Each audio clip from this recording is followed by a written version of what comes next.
and welcome back to Perfect 10. I'm your host, Michael Cohen. Every episode, I sit down with a friend to talk about a piece of pop culture that they love. This isn't a review show, so put away your objectivity because everything we talk about is a perfect 10 to us. Thank you to our Patreon producers, Curtis, Dan, Brian, Mark, Sherston, and Brian B. And to all our Patreon supporters, your contributions make this podcast possible. You can head to patreon.com/thunderquack to get early access to Perfect 10, exclusive podcasts, and more. Buckle up, because we're headed back to the start to tell the story of mankind itself with Mel Brooks' History of the World, Part 1. The 1981 film, written, directed, produced by, and starring the one and only Mel Brooks. This satirical slapstick comedy takes aim at 5 moments in the history of man with Brooks' signature blend of absurd physical comedy and dry witticism on full display. Although poorly received by critics at the time, History of the World Part 1 remains a fan favorite among Brooks fans. And with us to dig into what makes this film a perfect 10 is fairy tale and myth expert, Missy. Welcome back to the podcast, Missy. The first back-to-back repeat. I know, right? I'm feeling very special right now. Yeah. I have not recorded Perfect 10 since the last time that you and I sat down to do Predator Badlands. It's just life has been life. Life is lifing. Yeah, exactly. But you messaged me about like a little bit over a week ago and said, I want to do another Perfect 10. And I was like, oh, yeah. Like, if the people that I regularly record these with ever come to me and go, I've got one, I go, okay, yeah, let's put it on the calendar. Like, let's go. I'm not going to say no because I know that when my friends come to me with a Perfect 10 in the chamber, it's because there's something in there they want to talk about that they got to get out. And Perfect 10 seems to be that platform for a few of my friends who do other things, have other podcasts, have other outlets, but then it's like, oh, I want to talk about that. I know I'll talk to Mike. I'll go do Perfect 10 with him. And so yeah, I never want to say no to that because I know that that's like when the good episodes are coming. Yeah, well, right? and we're marking a milestone because what prompted this is that it is Mel Brooks' 100th birthday. That man is 100 years old, which is insane.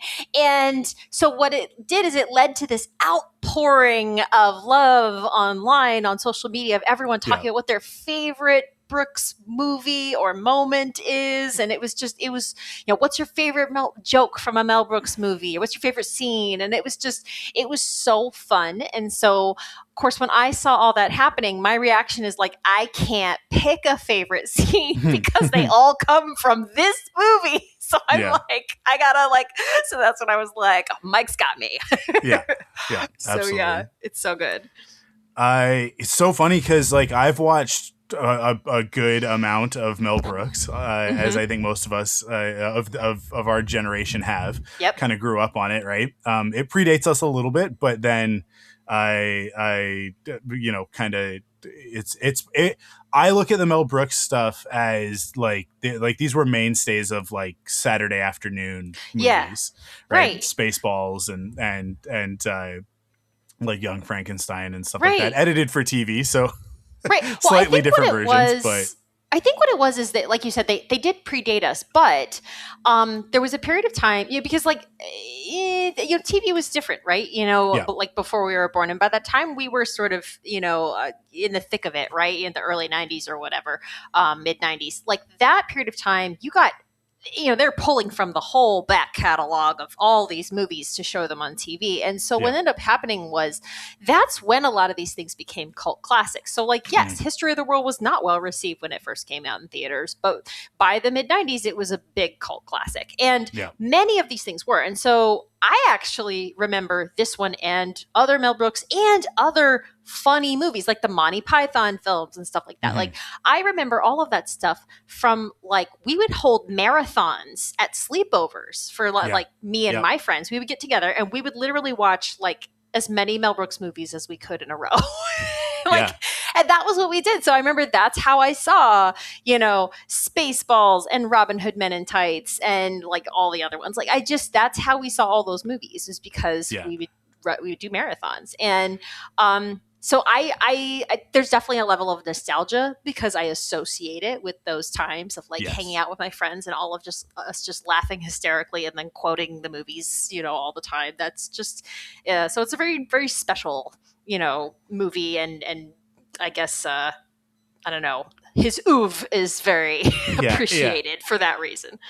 Yeah, for sure. Yeah, it's funny because I think the nature of this one and how many very I sort of tawdry jokes are in it. How much of it is sex related humor? Totally. This is not one that I think played on TV very often, which is why it's one of the gaps, right? Right. And it's just never one of the ones that I grabbed at Blockbuster, Right. When we were picking a bunch of movies. Spaceballs I have seen I don't even know how many times. I mean, I was a fan of Spaceballs before I was a fan of Star Wars. That's so funny. I always talk about it that like I would until I was 10, which is when I found Star Wars for real for the first time. I was a Star Trek fan. Like I had been a Trekkie, so because my dad was a huge Star Trek fan. Now my dad also loved Star Wars, but he was a really big Star Trek fan. So he and I would sit and watch. We would watch Next Generation. Nice. Regularly, right? Awesome. And nobody else in our family cared to watch it, but my dad and I would sit and watch it together on occasion. And so that was really like more my sci-fi thing. And the great thing about Spaceballs, the great thing about all of Mel Brooks's humor and the way that he constructs his sort of parody and spoof is that like he doesn't go after one thing. He goes after all of it at the same time. And so Spaceballs has Star Trek jokes in it. It's mostly Star Wars stuff, but there's also a lot of just like other random things being lampooned in Spaceballs that have nothing to do with either, right? Like, I think he's also got 2001 Space Odyssey stuff in there. Like, I mean, just like basically everything that was popular sci-fi at the time, he hits it at least once in that movie. I mean, it's Spaceballs and Robin Hood Men in Tights are probably the two like most coherent of his movies that are like because they have stories. Like narrative. Yeah. The rest of them, even like Young Frankenstein, they're very much, it's a sketch show. Yes. Or like a variety show sort of thing, which is sort of the, where Mel Brooks came out of. Right. Like that very sort of vaudeville, like, and here's another scene sort of thing, which is similar to Monty Python, right? Yep. Like very similar ideology, very similar like sort of method to the madness. And so you get like a bunch of vignettes that sometimes build together to be a larger narrative. Like in this one, Josephus coming back at the end, even though it makes no sense, but it's like it ties the whole movie together. It like that, but it's much more like the his stuff before Spaceballs I find is like much more of that sort of thing. And definitely, but it lends to like you get to explore more, and I get it. Like I totally. So much of my sense of humor, I think, is actually very informed by Mel Brooks because I was such a big fan of Spaceballs. Yeah. And Robin Hood Men in Tights as well. That movie was pretty influential on me too. Oh, I love that movie.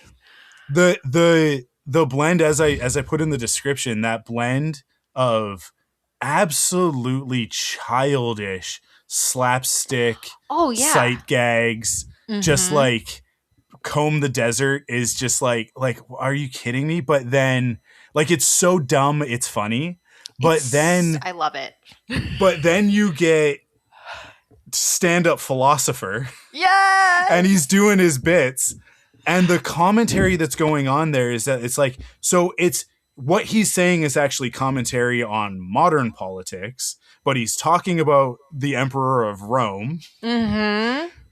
But he's making joke, like he's telling his jokes, he's doing his set for the proletariat in front of the king, right? Like, and that's that's the smart part of it. So like the jokes themselves totally just like stinker hackney. Yeah, you roll your jokes. eyes, but you're also laughing at the same time. They're so goofy. They're hackney because like it's a cliche for a reason, right? Like it's that sort of thing. So like he's playing on the like, hey, this is the archetype of a stand-up comedian. But we're calling it a stand-up philosopher, so there's a joke there. Like that's a gag on its own. Yeah. If he's playing Caesar's Palace, that's a joke. Oh my god, I love that. Like just the main room. Yeah.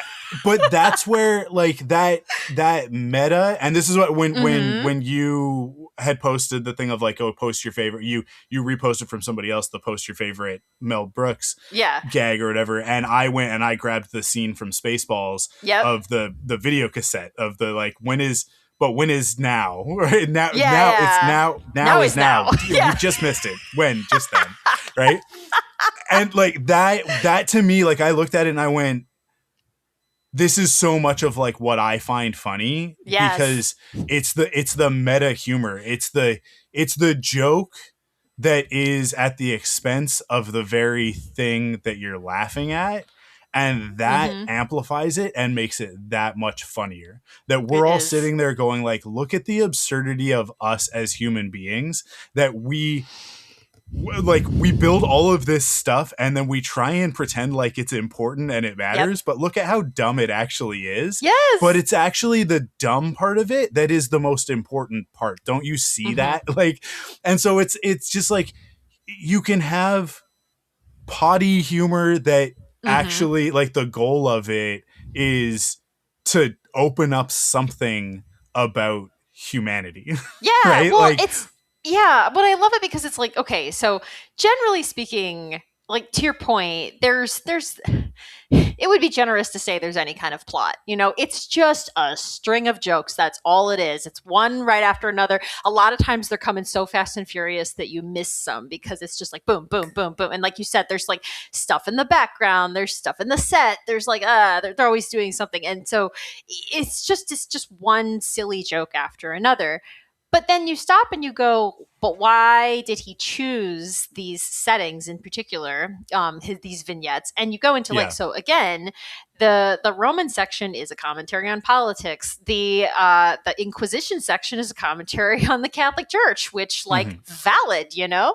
And then the last one is also a commentary on power because it's about, you know, the king during the French Revolution and everything. Yeah. And it's just, so it is like, Mel Brooks, he always has that commentary in there, but he couches it in, like you said, this like ridiculous, childish, just lowbrow humor that still is hilarious.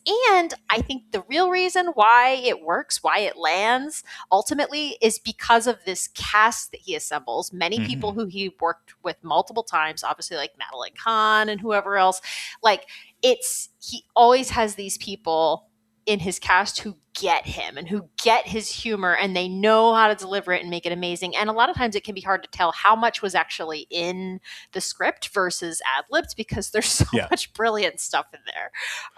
So it's a great time. Yeah, I mean, Dom DeLuise as the Emperor is just like so it's just pure joy. Like just watching him play that up and just be silly with it, right? But then, like narratively in the story, it's all part of the commentary, right? So it's like he gets to be silly and have these silly jokes. Wash this, right? Like, which is just like such good, like again, like lowbrow potty humor. Yeah, but it's the fact that like this buffoon, which Dom DeLuise is so good at playing the buffoon, right? This buffoon has more power than anybody else. Yep. It's dangerous. It's dangerous that these stupid people have power, right? Yeah. And it's like, I just watching it and then reading the critical sort of reception of it this morning in prep, like having watched it last night.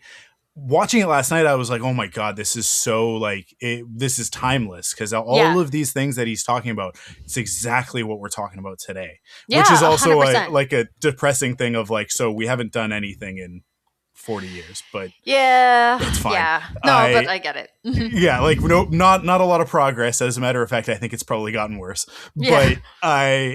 But at the same time, it's like like they weren't ready for it. Mm-hmm. Like that's the thing, is that I think that when you read the reviews or like quotes and stuff, it very much points to a point in time where America in particular was very like, I don't think there will be a problem with this Reagan guy. Right, We should vote for exactly. him. No, I totally agree. Right. I And totally now agree. with hindsight, we look at it and we go like, actually there were a lot of problems. And it seems clearly to me like Mel was kind of finger on the pulse. Like he was a bit of the Jon Stewart of the time, going like, guys, we should really be questioning a lot of these thought processes that these politicians are trying to shove down our throats, because I think they might be out to get us. Like I think they might have other motivations, not in our best interest. Yeah, and so the scene that gets me, that if you follow me online, you will see me post constantly, because unfortunately it is forever relevant, is when they're like, oh, it's the Senate is in session, the Roman Senate, and then they go, fellow senators, will we continue to build palace after palace for the rich, or will we aspire to a more noble purpose and build decent housing for the poor? How does the Senate vote? And they all stand up, put their fist in the air, and go, fuck the poor. Yeah. And I'm like, oh my God, it's so true. That's like, there it is, right? Like, it's no different. It's no, and like, that's where like, it's a silly joke. It's easy to understand, like it's accessible, but it is getting at the heart of something really important, right? Like it does have meaning to it. And I think like that's where I end up really falling in love with everything that Mel Brooks does. It's so funny because it's like Community is my favorite TV show. It's not favorite TV show, like favorite sitcom, I always say. And there's so much in common with Mel Brooks's humor of like the meta and the like the commentary stuff, but that it being couched in like in silly, goofy stuff, pop culture references, all of that, right? Like it just it is, like I said before, it's so much of what I find funny is that ability to just go for the absolute below the belt punch. Oh yeah. But that it's got something behind it. Like there's it's the start of a conversation. Yeah. Right? It's not just the joke. It's there's more going on there. Now that said, I really, maybe it's just me, I am a sucker for the lowbrow sex jokes, though. I die laughing every time. I really, truly do. Like, everything Madeline Kahn does in this movie kills me. I love her so much. Like, she is my queen. She's amazing. It's incredible. But it's great. There's the scene with the eunuchs. Yes. Which is like, it's such a long walk. It is. To a predictable punchline. Yep. And yet it's still so good. And like, you can, any one of the gags, any one of the bits in this movie, you can take and you can dissect it and you can study the structure of a joke. Because why is it funny? Yeah. The stakes are high. We're worried that they're going to kill Josephus, right? So this, like, the stakes are already ludicrously high. And we've gone from ridiculous to ridiculous already. Yep. In the film. So there we are. And then it's like, okay, set up these four guys, and this woman comes, and so like it's very titillating, pun intended. She does her dance on the first guy, and he doesn't react, and then the soldier is like, yep, definitely a eunuch. Second one, yep, definitely a eunuch. The third one, she goes all out. She's dancing up and down this guy, like rubbing up against him also. And that's where like this is where this is a masterclass on joke structure, because it's the rule of thirds. Yeah. But we don't want to use that on the Josephus, narrative joke it that has we need to be serious. Yeah. So we get to the third guy. She goes wild on him, and we cut back expecting the soldier to once again go, "Yep, definitely eunuch," and he goes, "Dead." Like that man's he's dead. Yeah, like because like no reaction. What are you talking about? I love and it. Then we get to Gregory Hines, Josephus, Yes. and go through the whole thing, and he's holding it together. And then it's like it's its own joke. It's its own gag, and the feather goes up, and it's like I said, like it's so predictable. Yes, but it's still so funny. The punchline still hits. It still hits, and it's because jokes. Comedy and horror are like the same thing because they're all about building tension and suspense, and then the release of that tension. In horror, it's us like screaming or like jumping, and it's like, oh my god, and we love that adrenaline rush in a safe environment, right? Yep. And then comedy is the same thing, except that the release is the laughter. Yep. So when you can combine the suspense, like the actual like narrative suspense of what will then lead to an action sequence, but you combine it with the joke. It's why Guardians of the Galaxy works so well, right? Yes. Like it's, and James Gunn gets that, and James Gunn, I'll guarantee, would have a lot to say about this movie, right? Yeah, I'm sure he loves it. Yeah. Like because it's the same. You can do the action, but it kind of gets exhausting after a while, right? Yeah, but yeah. All the good action movies are punctuated with one-liners and jokes and gags, because we need to have that. You gotta have that release. So even when the release is predictable, like the feather going up, we've had 3 guys already, and we're going like, the feather didn't go up, feather didn't go up, feather didn't go up. We know that he's not a eunuch. The feather's going to go up, like but it still ends up working because we're building to that tension. And there's almost a degree, is such a fine line. Like this is a high wire act, because we're going like, get to it. Get to the punchline. We know what the punchline is. Hurry up, get there. But that suspense, even like that pressure, even when we do get there, and this is all, I think, on editing to a certain degree, but performance to the nth degree. Like Gregory Hines sells it, right? So funny, and that's what makes it funny. It's because you could do that joke with a bunch of different comedians and get a bunch of different scenes out of it, right? Like everything else is exactly the same, but that one reveal and the look on his face is the thing that we're going like, that's funny. It's what makes it the joke, good. Right? And that's what I'm saying about having that cast there that gets Mel Brooks's humor, and so they know how to deliver that performance that is going to make those jokes land. And so it's really a delight. But you got me thinking about something else. You were talking about this structure and the building of tension, and the playing on expectations, and it made me think it's also a very musical structure. And something I didn't know until I watched. There's a 2-part documentary on Mel Brooks's life called The 100-Year-Old Man, which of course is a play on his 2000-year-old man, with Carl Reiner. And there's a documentary on HBO, I think, and it's so good. I do highly recommend it.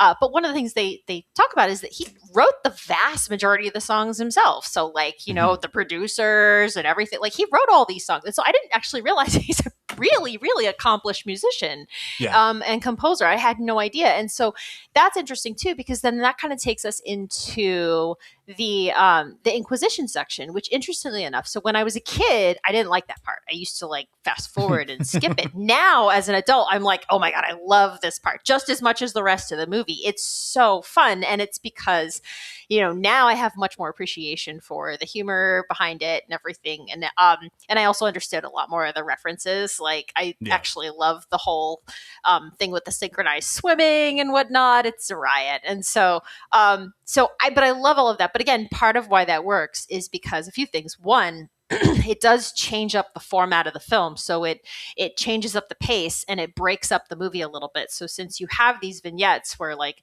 the first part is kind of a, the Roman section is like a contained kind of smaller plot, and then you have the French Revolution, which is similarly kind of its own little story. Having this sort of like dance break in the middle of the movie, it really helps with the pacing overall, and it's really fun, and it makes the comedy more interesting because it's a different style.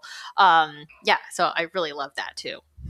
Yeah, that musicality. I mean, like I think a lot of really great visual storytellers, like people who work in television and film, have that musicality, and it's such an important part of it, because like having just sort of even having that innate sense, whether it's as developed as Mel Brooks, or I think like in the instance of someone like George Lucas, where it's, I think, a little bit more it's like sort of a subconscious thing, an instinctive thing that he does with dialogue and pacing and editing and that sort of thing.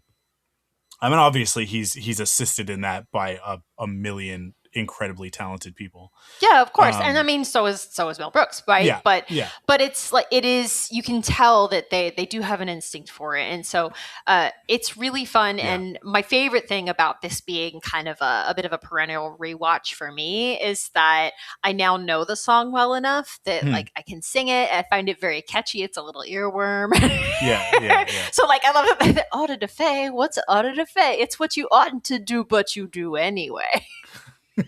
Is and that, like, the musicality with the wordplay, and so like good. all of that, like I think that's what really makes the Mel Brooks musicals so good. Yes. And so many like modern musicals, I think, really borrow heavily from stuff that he established, because a lot of other stuff from that era, from the 70s and the 80s, it's very straight. Like like Cats is not funny. It's not witty. It's not intelligent in any way, shape, or form. It's nonsense, right? But at the time, it was considered like the thing, Right, like, and remember, like I know that people love Les Mis. I can't stand it. It's so melodramatic. It's so overwrought. Gosh. We hate all the same musicals. That works for me. Funny. I'm here for it. Okay. That's so funny. It's our quantum entangled brain cell. But like, you get Mel Brooks coming in with his stuff, and it's like the music is already poetry, right? Lyrics are poetry. So that you're already using poetic devices in order to tell your story in song.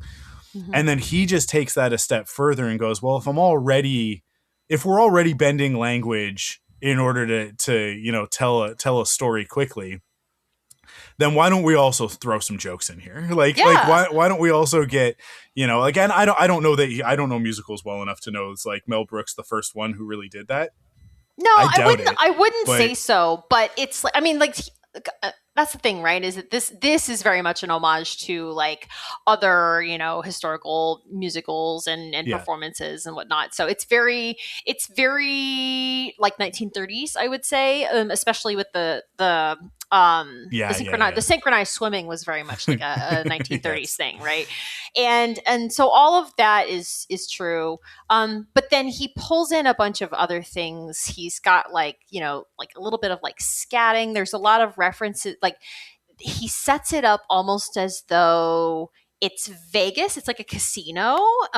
So he's got what is it? Like a slot machine. He's, he treats some of the sort of like torture devices like it's like a whack-a-mole. I mean, it's very like an arcade, So it's you can tell where he's borrowing from on all of this.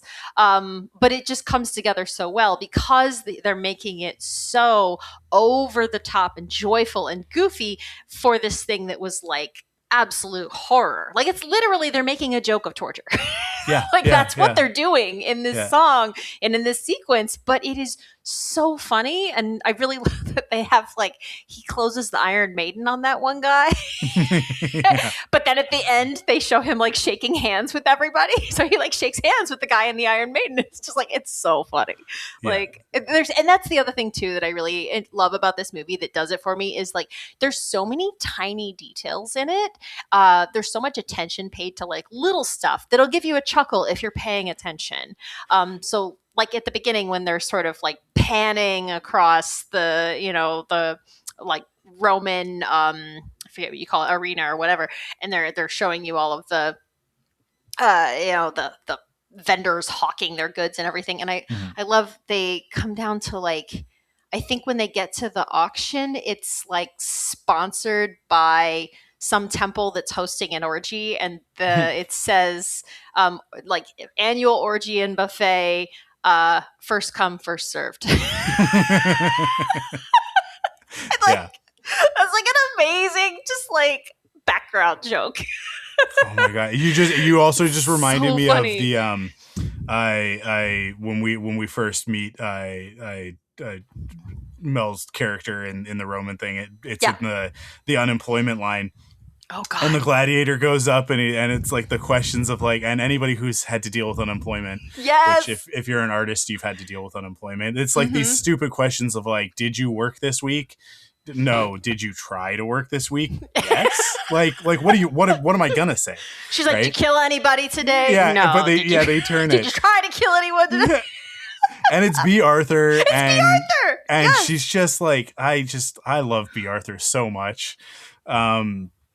Well, and she's a straight totally woman dry. here. Yeah. So she does it so well because she doesn't crack at all. It's amazing. No. So yeah. And then when Swiftus comes up and he's like, I got you a job, and she's like, oh, then you don't need this. Yep. And he's like, wait until the money is in my hand. it's all so good. It's just like, but it's like so much of not so much of all of his stuff. It's so fast. Like what you're talking about is like the attention to detail. Oh, it's just one to another. Yeah. Yeah. You're just like, if you stop to laugh at one joke, you're gonna miss the next one. Yep. And it's one of the reasons why you have to rewatch these things over and over again. Exactly. Because it just goes by so fast. Although I would say like the prehistoric part at the beginning is a very slow burn. There's some good jokes in there, but it's because he's aping. This is another pun intended, but he's aping a style of filmmaking in that first segment that is very slow. It's the same. Yeah. It's the same documentary, like that faux documentary style that they make fun of in all of the Goofy shorts from like the 60s and 70s, right? Where it's like the narrator sort of like, you know, Goofy never talks. Nobody ever really talks in the prehistoric segment. Yep. It's all narrated. So it's all this like, do you know who the narrator plotting. is? It's Orson Welles. I know, right? So that that's what's so funny about it is they bring this like gravitas. Yeah. And it's like, yeah. Orson Welles is one of those guys that like, it's so funny because I've been thinking about this a lot. Actually, I was thinking about it a lot this week because of Sam Neill passing, where actors get a reputation as playing certain types of characters to the degree that people forget that they're actors. Yep. And that an actor is an artist. And most of them are going to be very soft and very silly and very even the most manliest of men. And Orson Welles is one of those voices. He's one of those performers that like we associate him with all of these like grandiose, like bigger than life, sort of like imposing presences. And it's why it was his voice. He just had that voice. He was so good as that type of character that he was typecast into that stuff. Yep. But there is, if you really look at Orson Welles and the career that he had, you look at some of the choices and you're like, that was a silly man. He was a silly man. Absolutely. 100%. And playing with Mel Brooks you know that like that's a silly man, as much as he's got that serious perfect narrator voice and he is doing such a good job. The jokes land, and if that's heavy lifting in that segment. He was thrilled to get that call. You know he was. He was so excited. And it's I think of actors like Sam Neill, because like Sam Neill played all of these very serious, very dry, stoic men in a lot of different things, even sometimes being gruff and a little bit hard to like. Yep.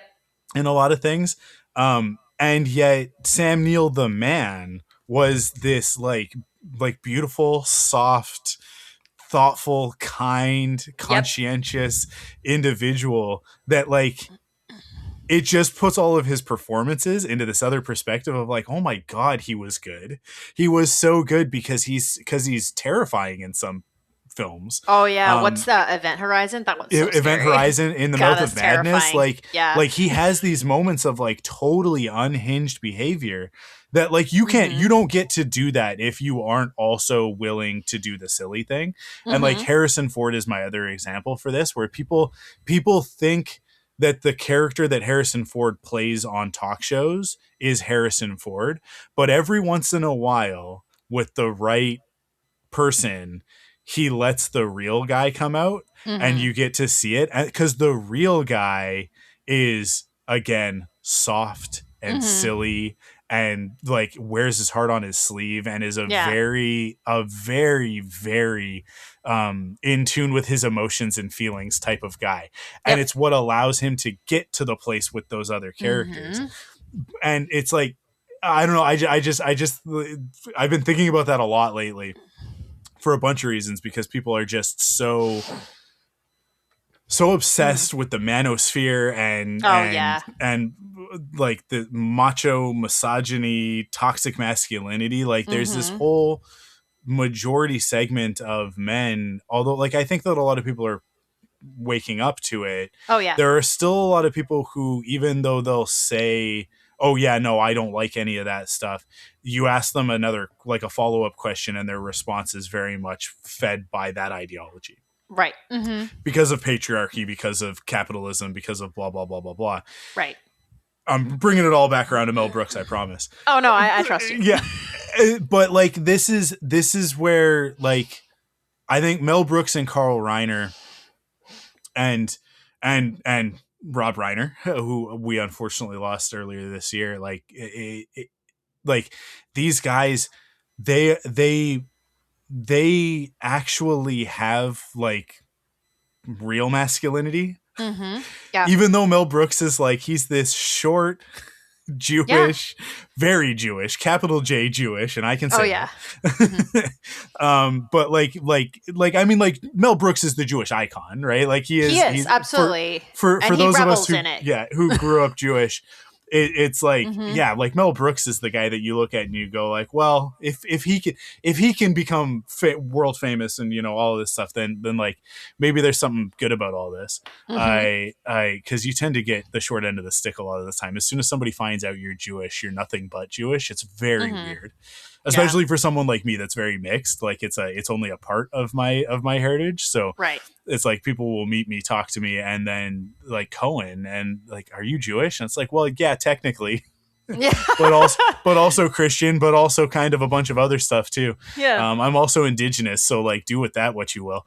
But it's so funny because I can say all of those other things. Like I can go to church, which I did for most of my life, and then, you know, and like be Christian and espouse Christian beliefs and say that I believe in God, like in specifically in Jesus. And then somebody finds out that I'm Jewish, and now all of a sudden every question about religion is a Jewish question about religion. Right, exactly. It's such a weird, overpowering thing. But like Mel Brooks wore it so proudly, and so much of this movie is that, right? The whole Inquisition thing absolutely is like, it's almost there as like a, hey, we're not even gonna get to World War II, like we got the Old Testament and we got this Inquisition section, and we're gonna tell a bunch of jokes in the middle of the Roman stuff that's gonna kind of talk about Christianity and Judaism, but it's a little bit more subtextual. But like it's almost there to be like, hey, the Holocaust is definitely like, I think it's maybe the worst one, but it's not the only one. Like being able to joke about it in that way of like, yeah, the Inquisition also sucked for Jewish people, and also Egypt was not a great time, and yeah, and I feel like that takes us to kind of like what's interesting about this being History of the World Part 1. So my whole life, the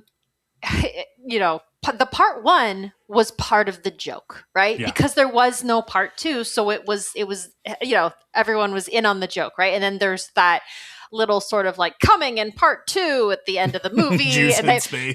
Yeah, so Jews in space. Hitler I can't believe ice. I've never seen that. Yeah. I can't believe I've never been shown the clip Jews in space. So funny. Because it's like, it's the end of literally there's the end of an episode of Community where they like cardboard box spaceships where like it's like that bit is Jews in space. Except instead of them being Jews, it's about like these Arrested Development, millennials, right? Like like that's what you're making fun of instead. But it's the same gag, and like it's so. I'm mad at everybody for no one ever having like sent me a YouTube clip of Jews in space, because I've seen most of the rest of this movie. Yeah, you've seen bits and pieces, right?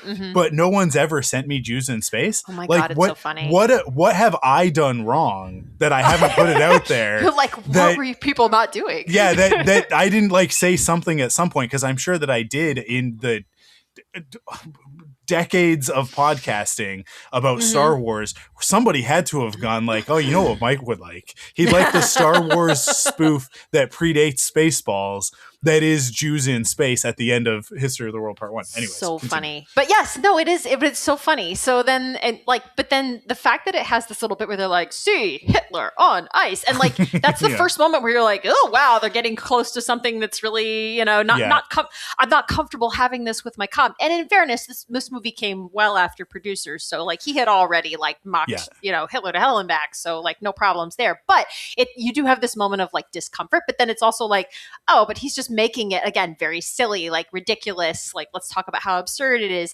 And then what's fun is that then so they did just like a year or two ago make History of the World Part 2. It's a series, not a movie, but they made a series, and I'm assuming you probably haven't seen it since you haven't seen 1, but if you get around to watching 2, I won't say whether it's like as good or good, whatever. It's like, it's all vignettes, and some are better than others, right? Sure. I think the ones that really kill me in that is there's a whole bit about Anastasia, like the Grand Duchess Anastasia, and they have her as a social media influencer.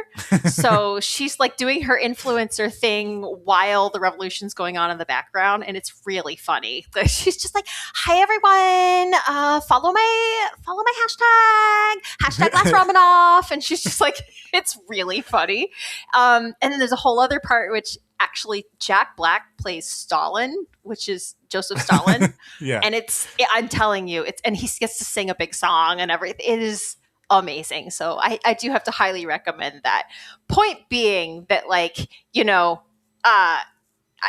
my whole life I was always just like, oh, well, this is, it's part of the gag that there is no Part 2. And now there's a Part 2. So the great thing is that you can kind of see, if you watch both of them, you can see on the one hand aspects of the style of comedy that are still there, that are still true, and then on the other hand you can see how certain things have evolved and what happens when you bring in other creatives and other performers, and it's really fun. So that was just great for me. That was just a bonus, because like I'm such a huge fan of this movie, being like, oh, they made History of the World Part 2. Obviously, I'm sat. So so. Yeah, I love it because he does that gag twice, right? Like History of the World Part 1 is like, and with no intention of ever making the sequel, but here's clips from the sequel. And then Spaceballs, he does the same joke. Like he does the joke again because it's the 80s and it's sequelitis, right? Like it's the beginning of that era. And so, see you in the sequel. Spaceballs to the Search for More Money, which we never got, right? But now we are getting Spaceballs, the new one, and some people are like mad. They're upset that it's not that the Search for More Money. Subtitle The Search for More Money. Yeah, but Spaceballs 2, The Search for More Money is The Empire Strikes Back to Spaceballs, which never happened, but like you can sort of imagine it having happened in your brain. But what the new one is The Force Awakens, right? Yes. So it's like, and that's what they're going to be lampooning is the way that everything being brought back, and like revived, even though like it's probably not a good idea. But because Mel Brooks is aware that it's not a good idea, and because Josh Gad was like, I'm also aware this is a terrible idea, I can't believe that I get to do it, I'm sitting here going like, that's gonna be the joke. The joke is gonna be like, we never should have made this. And you can tell that that's already there because they're pretending like the animated series didn't happen. Yes. Well, and which is like the right call. And the blurb about it already, where like it was basically about how, you know, did we really need to do this? No. Are we doing it anyway? Yes. And like I'm looking forward to that. I think it's going to be really, really funny. So. I can't wait.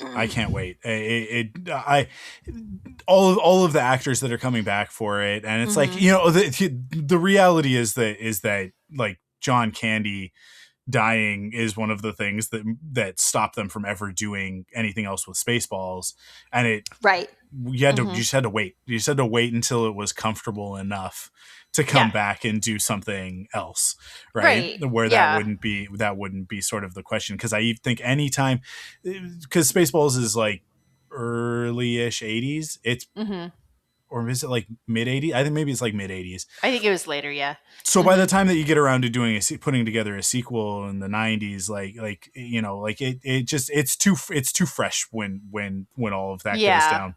Yeah, definitely. And so you gotta wait. They just had to wait. They just had to wait forever in order to be able to do the sequel, and so that it never happened.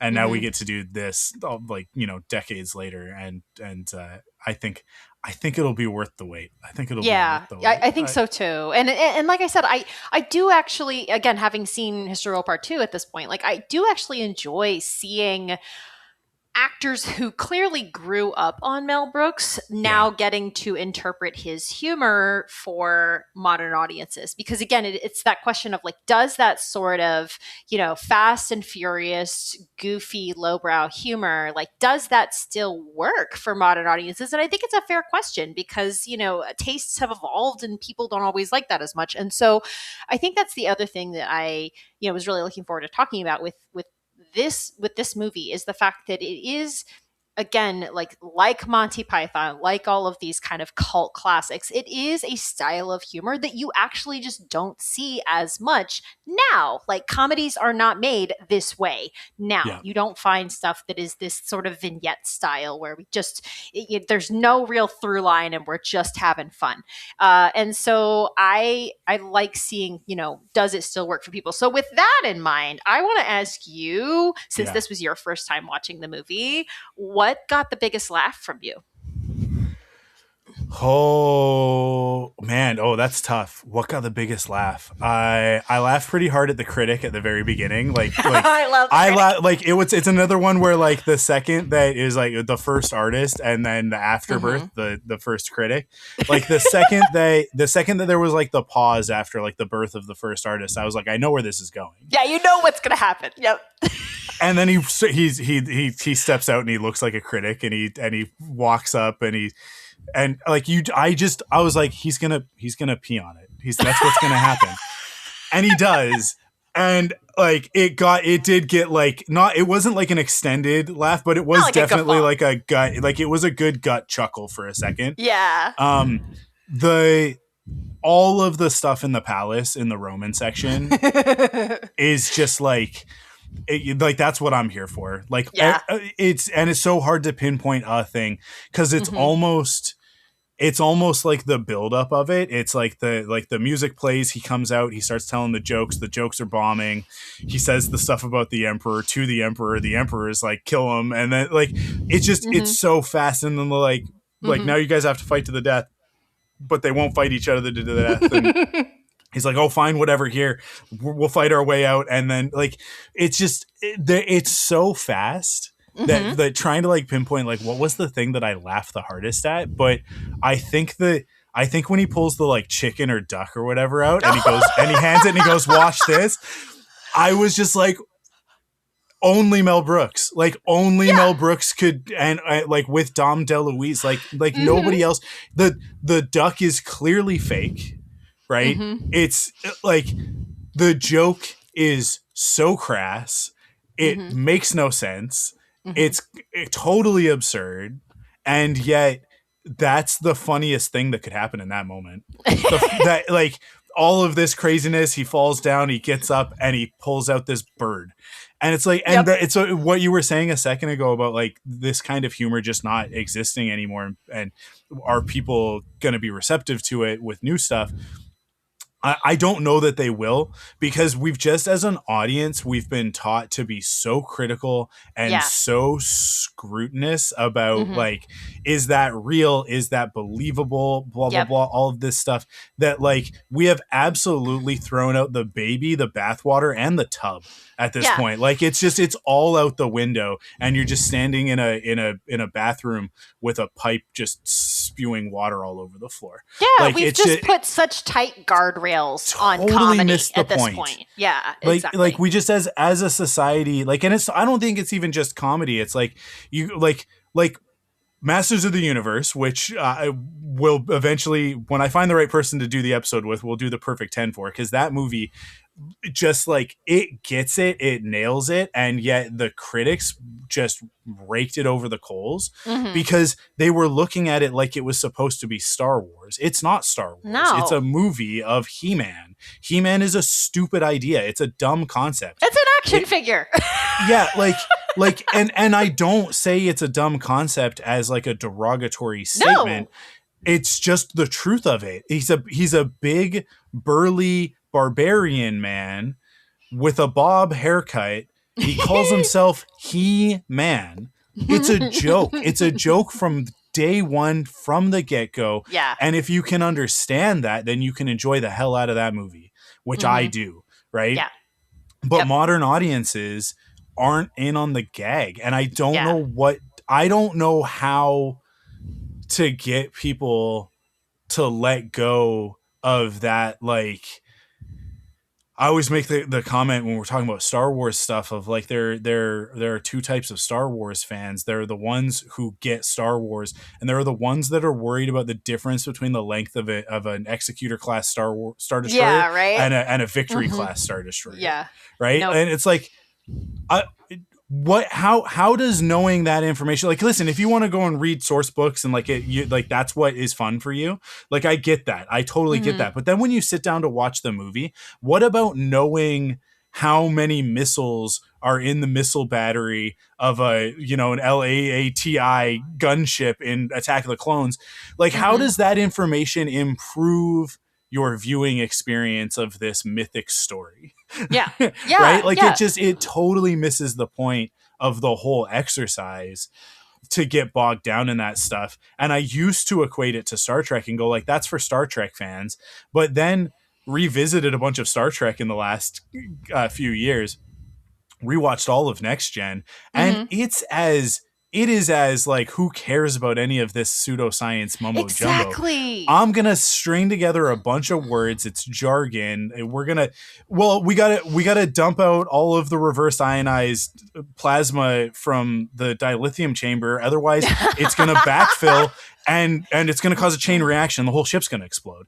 It's like, I'm not quoting anything. I just made that up, but it's something that Geordi LaForge would say to Data. Absolutely. And Data would go, okay, and then they would go about their business, because the science of how that works is not important. Is not the point. No, exactly. The stakes of it are what's important, right? It just, I don't know. It's just, with no media literacy, I like that's it. Like that, I'm saying, like, I don't know what to do, but that's really what it is. It is just media literacy. It's the ability to look at a piece of media and go, what am I supposed to be taking away from this?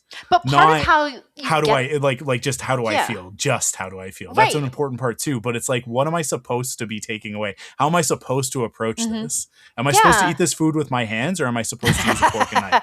Right? But because there's a difference.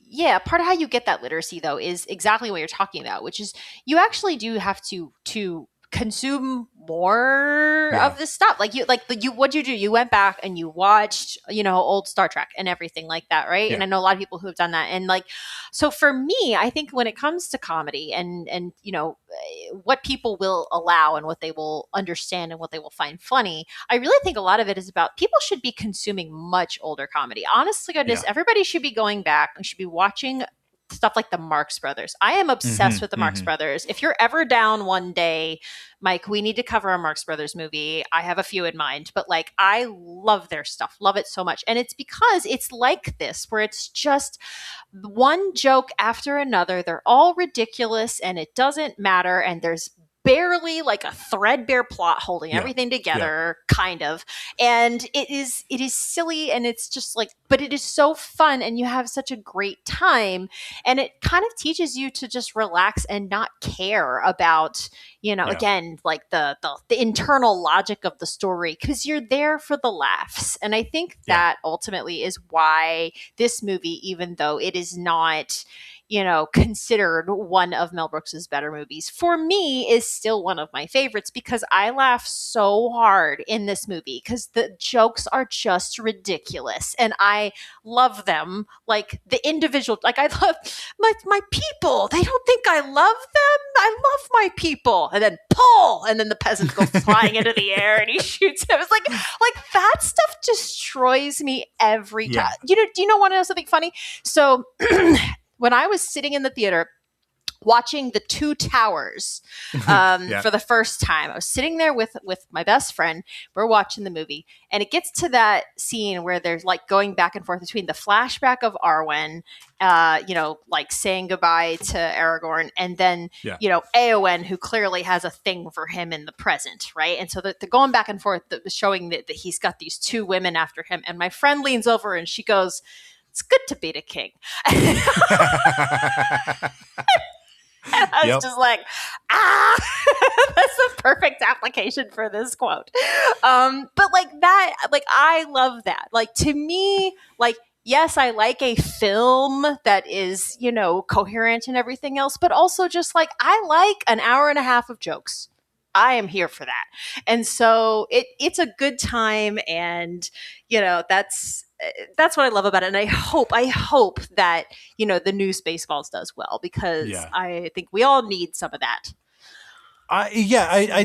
It's people just need to understand what it is that they're sitting down to enjoy. And you're right. It is just I think a lot of it is just exposure to a wider variety of stuff.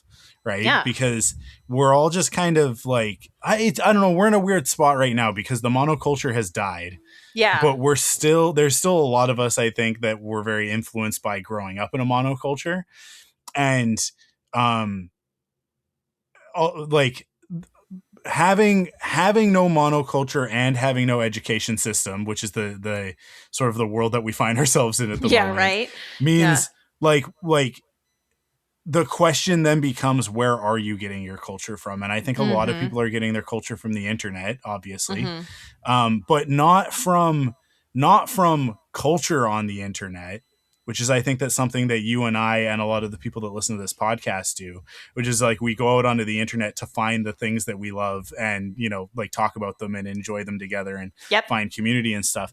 But I think that there are a lot of people, I think the majority of people are out there and they are experiencing the capital I internet as culture. Right. So the influencer stuff and because you couldn't pay me to sit and watch YouTube influencers oh, I'm gonna eat nothing but pizza for 2 weeks, right? Oh, it's God. That whole the fact that I can just affect that voice for 2 seconds and you guys all know exactly what I'm talking about. I can't stand any of that stuff. When I'm flipping through TikTok or Instagram or whatever, and somebody sends me something and it's a person and they have that like affected, like really overbearing sort of presentation, I immediately tune out. Like it is just not what I'm here for. Like I want genuine, I want sincere, I want a real person. I don't want you chasing a trend, right? Like it's just that stuff reeks of inauthenticity to me, and I can't stand it. So and this isn't to be like elitist or like, you know, anything like that. It's just literally my taste. Like I could never watch any of that stuff, so I don't understand. It's very similar to reality TV, right? The Real Housewives stuff and that sort of thing. It's like I do understand the appeal in like a very like broad sort of like cultural human sense, but I personally cannot relate to enjoying that feeling. You know what I mean? Like it, like I need this. I need Mel Brooks, and I need, you know, I Dan Harmon doing his stuff. And I don't know, Crystal and I have been rewatching Gilmore Girls, which is such a love-hate relationship for me, because I know, I'm like, right? these women are the villains. Like they're actually, in any other story, these two women would be the bad guys. It's so true. But for some reason they are the heroes of this story, and it just like, but at the same time, it's like, we commented on it last night. We watched an episode, and it's like I would say like 1 in every 10 episodes, and I don't know, I haven't pinpointed who the writer is, but one of them is on the same wavelength that I'm on, because at 1 in 10 episodes, that it hits just right. And so I watch the whole series for those 1 out of every 10 episodes, so, which is like 2 episodes a season, where I'm like, yes, this is good. But then also, I posted this on Blue Sky the other day. I married Lorelai Gilmore. Like that is Crystal. Like that's her. Like if you want to know what it's like to live with Crystal, just like watch any scene with once spoilers, Luke and Lorelai are together. Watch any scene of the two of them. That is what my relationship is like. And so when I at one time, you know, lamenting the decisions that these characters make, I also have to recognize that I'm really just mad at myself. Yeah, you're like, wait a minute. Yeah, there's a lot of me just being like, just, you know, listen, you asked for this. But the funny thing is that like I didn't watch Gilmore Girls until well into our relationship, and it was like the first time we watched through it, I was like, there's a lot of similarities here. This time on the watch through, I'm like, that's just you. Like in the way that I talk about all the time, there are all these characters. There's all this stuff from Mel Brooks. Like so much of Mel Brooks's humor is baked into what I find funny. Exactly. So, like my whole personality is a bunch of pop culture influences glued together by ADHD. Like that's what I am. I have come to realize at 41. And I just had the epiphany about a month ago watching Gilmore Girls with Crystal that like, oh, she really took a lot from this show, from that character, and like modeled her adult. She's going to be so mad at me for saying this, but it modeled so much of who she is as an adult. She is so wildly, amazingly, like just awe-inspiringly good at her job and in that zone.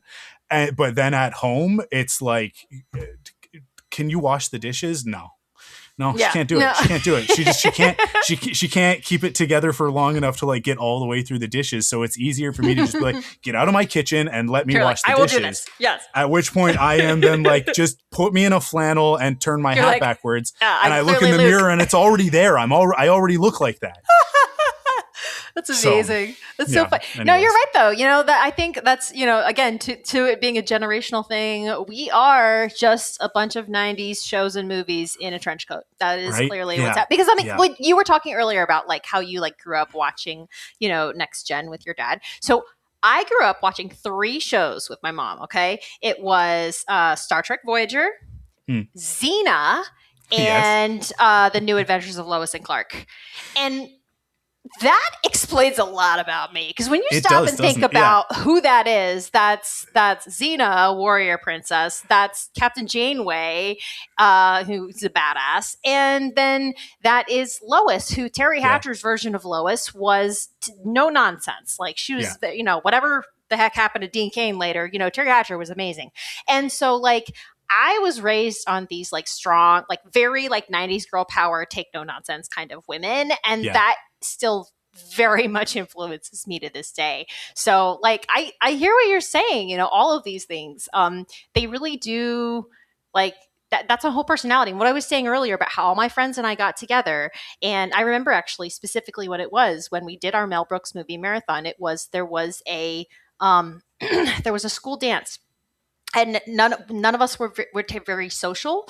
We were kind of the outcasts. And so we didn't want to go to the dance, but we did want to dress up in clothes, pretty clothes and do our hair and everything. So we decided to have this Mel Brooks movie marathon. And so we all came over and we all got dressed up in dresses. We did our hair. We had our makeup. And then we sat down and we watched as many Mel Brooks movies as we could get through in a night together. That is what my friends and I did at 14 or so, probably 14, 15, that age.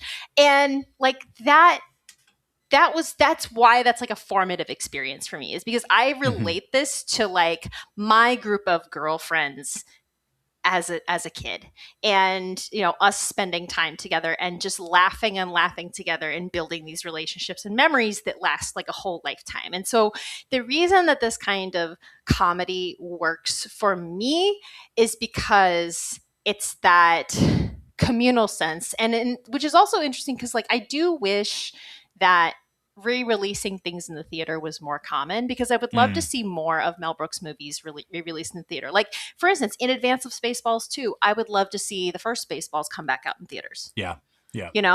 Like that would be amazing, because the communal experience of laughing at these movies is such a huge part of it. So, well, it's just, I think we're in such a weird time where like we're inundated with this glut of new content every day. Like it's just it's impossible to keep up, and yet at the same time, like so much of it is not worthwhile, and yet like there's all of this great stuff in history that you can go back to in the history of film and television that it's just, I don't know. It's so much of it is inaccessible. This movie is a great example. Not available to stream on any platform. Yeah, you can't find it anywhere. Like you either have to rent it or just use the internet in a clever way in order to find a video to watch, which is what I did. But like I don't know. Like it's so frustrating. We've never had more access, and yet everything is so difficult to get to. Yeah, it's so hard to find. It's a weird thing, and I think it's because like it doesn't make anybody any money, right? Like that's what it is that we're just, and as a Star Trek fan, like living through the part of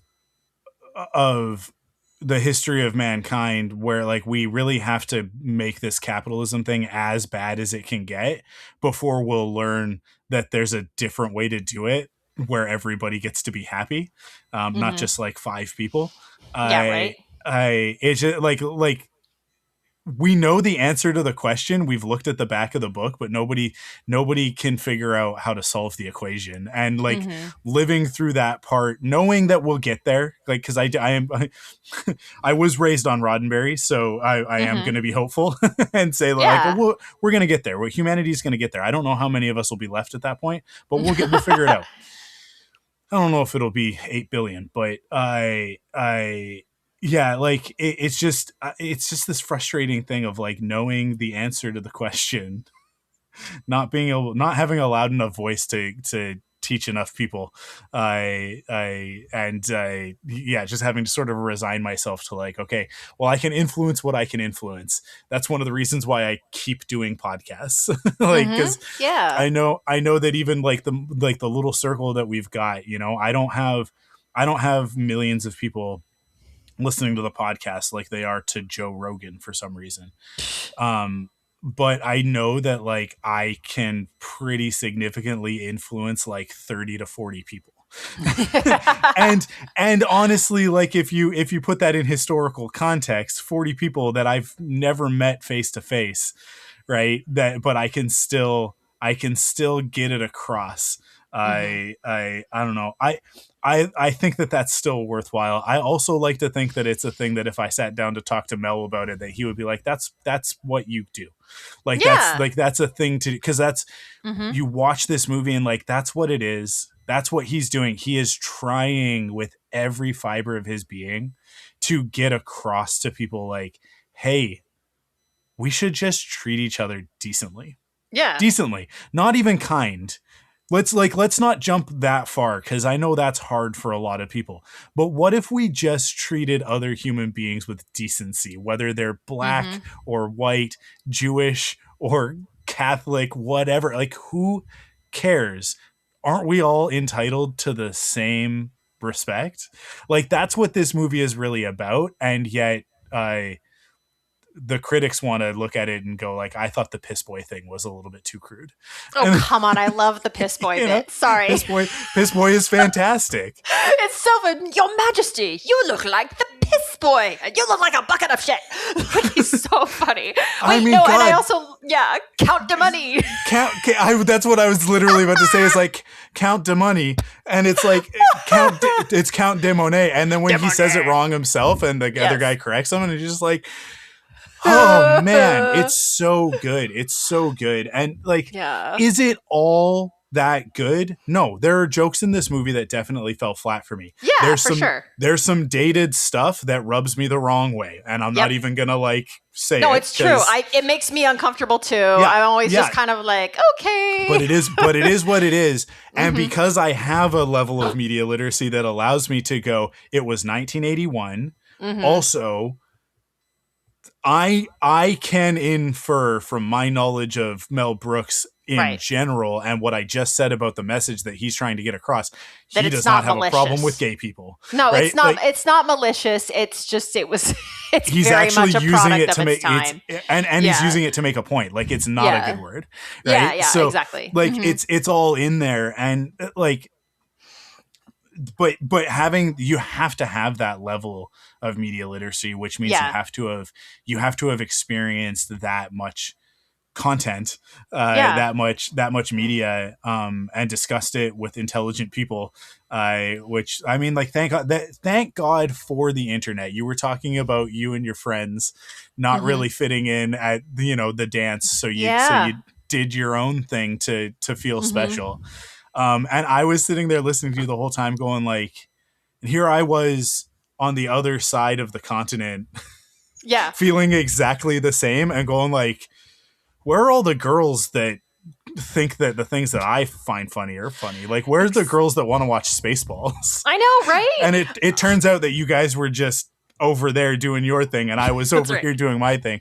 We didn't have the internet yet and we couldn't find each other, but thank God that we did. Like, thank God that in 2026 we're able to do that and come together with people and find those people and those relatable experiences and go like, oh, okay, cool. So I wasn't, even though I felt very, very alone at that age, I wasn't as alone as I thought, right? Which is the positive thing about the internet. And I mean, that's the internet I'd like us all to get back to. And I love everybody being able to discover things like this, right? For example, like what I was saying about how this all got kicked off by the fact that it's Mel Brooks' 100th birthday. And so everyone's talking about their favorite Mel Brooks thing. Well, what that's doing is that's giving people so many opportunities to discover more stuff that they haven't seen, that they might love, So like, for instance, do you know that I actually haven't seen Young Frankenstein all the way through? I've only seen parts of it, but I've never seen it all the way through.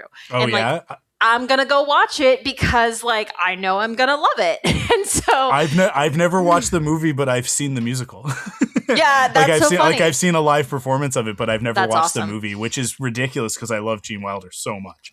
He's amazing. He's so good. So I need to go watch it because I know. But this isn't. So people discover stuff, and another way that this is true right now, and how it's so great that you can discover all this stuff and become more literate in many ways because of the internet is like, have you seen on Blue Sky right now? somebody has been reading Pride and Prejudice for the first time, and it's become this huge thing of like they're like live blogging their experience of reading the book, and all these people have tuned in to like, you know, and all of a sudden everybody's going like, I've never read it before, now I'm going to go read it, or I haven't read it in decades, now I'm going to go read it again, or oh, I'm going to read it with a new perspective because of this, you know, seeing this other person experience it. And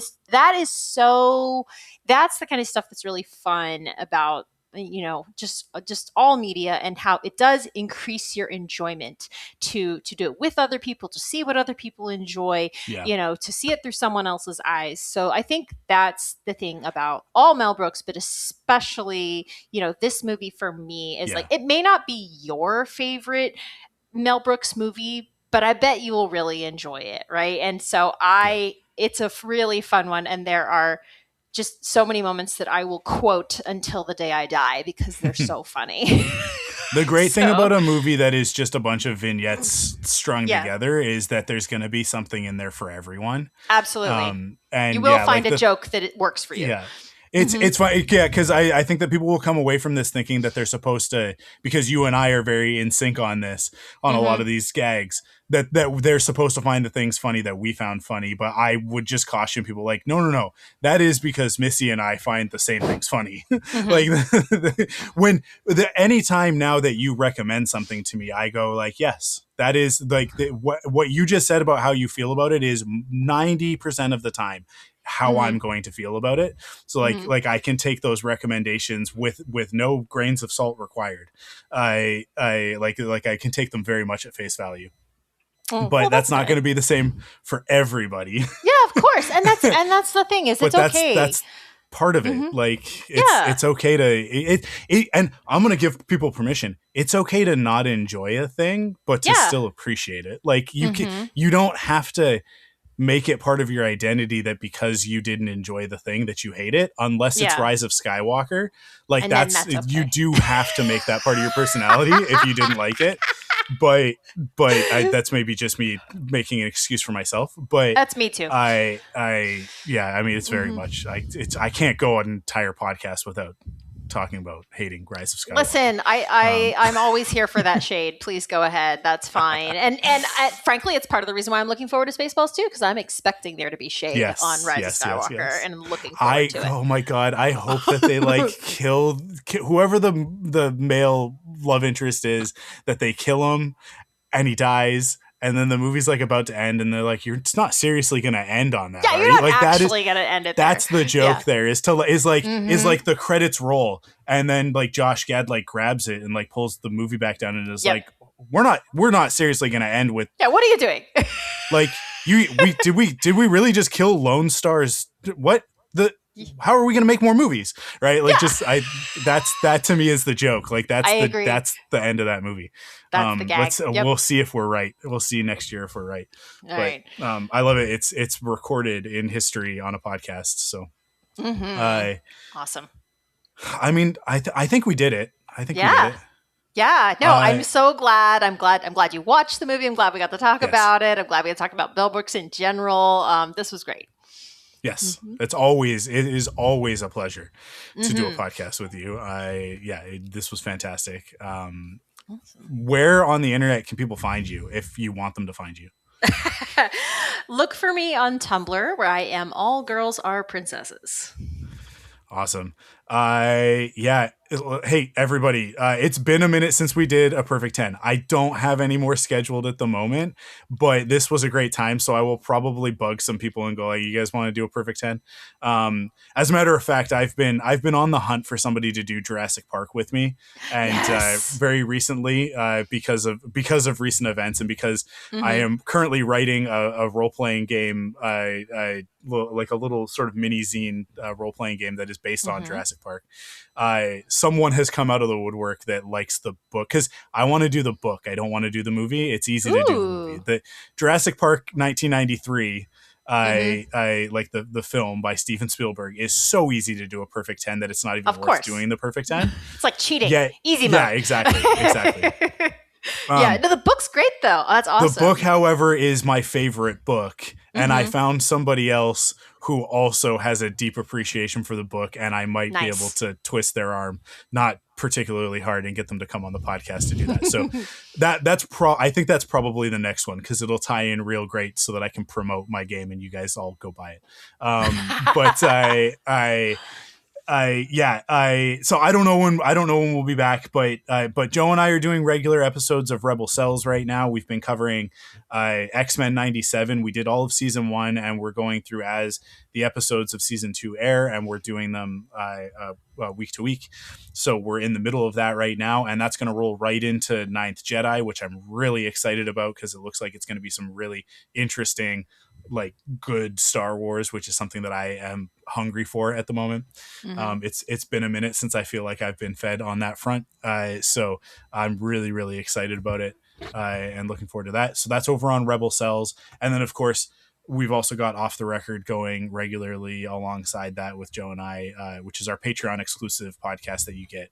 $1 a month gets you access to that, and it's we've put out some really fun episodes in the last little bit. There's been a few things, and we just recorded one yesterday and released it that I know, Missy, you will appreciate. I know. I was actually just about to say that. I was like, I saw that you dropped a new one that I have to listen to. So we just talked for an hour and a half about Mike Flanagan and Mike Flanagan adjacent topics, and yeah, it's a good one. I talked. Joe just kind of was like, yep, he talked about Dr. Sleep a little bit, but it was mostly me going off on deconstructionist rants relating to Midnight Mass.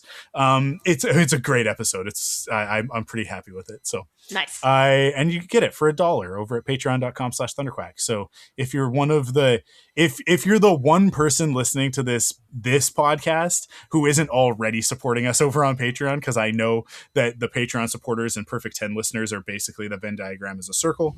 But if you're the one person who walked in off the street because you saw Mel Brooks, like the Mel Brooks poster in the window, and you were like, I guess I'll check this out. That's what we're doing over there, and you should go check it out. So thank you to everybody who does support us over on Patreon. You guys rock. And thank you, Missy, for coming and hanging out with me. And I honestly will probably end up doing this sooner rather than later. I like doing this again. I should say sooner rather than later. Because it's so much easier to do this with you than it is with most other people. There's like 5 of you that I do Perfect 10 with, that it's like, this is just, I don't have to prep. I just have to watch the thing right before, and then we're good to go. Yeah, it's we fun. talk for an hour easy. So, so you'll be back soon. Thank you. And as I always say, that's it's not a promise. That's a threat. But thank you guys for listening. And of course, you can join the conversation over at our Discord server at thunderquack.com/Discord. And if you enjoyed this episode, be sure to subscribe on your favorite podcast service, leave a rating and review, and share it with a friend. Please share it with a friend. That's the number one thing. Nobody finds podcasts organically anymore. You find podcasts because a person said, hey, you got to listen to this podcast. So please, I know that you're listening to this. You have a friend who loves Mel Brooks. Send this to them, send them our way, and hopefully they enjoy it. But until next time, remember, it's not about the score, it's about the love. Stay frosty. Thunderquack Perfect 10 is hosted by me, Michael Cohen. Follow us on TikTok, Instagram, Twitter, and Facebook at TQPerfect10, and join the community at thunderquack.com/Discord. This podcast is supported by listeners just like you over at patreon.com/thunderquack. Head over there to get early access to episodes, exclusive podcasts, and more. This show is a part of the Thunderquack Podcast Network. Head over to thunderquack.com for more great shows. Thanks for listening, and we'll see you on the next one.